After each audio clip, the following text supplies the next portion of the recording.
And now, Veterans Voices of the Blue Ridge.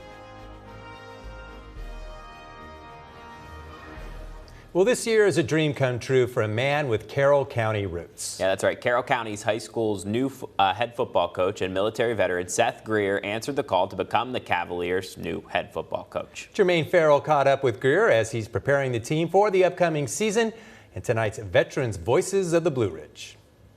Get the edge, they want a big boy on you. Okay. Hey, you can be aggressive with that. One of them play side guard. Hey, play side guard, pull. That's buck. Right out of high school, I tell the kids I had 4 offers: the Army, the Navy, the Marine Corps, and the Air Force. I don't think they were really interested. But went to the Navy for 4 years and went into a law enforcement path. That was probably the easiest route for me. And I spent about 11 years as a law enforcement officer, but halfway through that I got into coaching. For Seth Greer, the 2003 grad of Carroll County High School, his mix of his military career and law enforcement with the Pulaski County Police Department and Carroll County Sheriff's Office has led him to the world of education, being an assistant coach at Carroll County, Grayson County, and Floyd County High Schools, as well as being a teacher. Greer's military deployments were an eye-opener for him. I'm one of those guys that probably would have done 20 years. But I had a young son at the time. My last deployment was probably 18 months after extension, boots on ground. When I left, my son was 2. I got back, he was a little over 3 and a half, and I don't think he knew who I was for a couple weeks.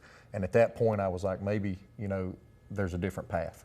Deployments takes a special kind of person and a support structure. And I think it does make you look at the things maybe you were taking for granted.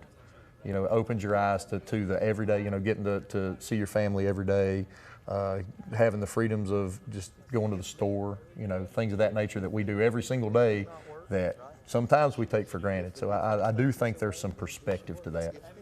With Greer's experience in the uniform, he hopes to use it to turn around a Carroll County program that has seen more losses than wins over the years. We need to improve each day, each week. You know, looking at the season as we're trying to get better week 1, then we need to get better for week 2, need to get better for week 3. It's embracing that process that the end goal, you know, Friday nights are the product of Monday through Thursday is what a lot of people say. We want to look at, can we get better as a football team each day? And what does the culmination of that look like after 9 weeks, after 10 weeks? So our goal is to embrace that process.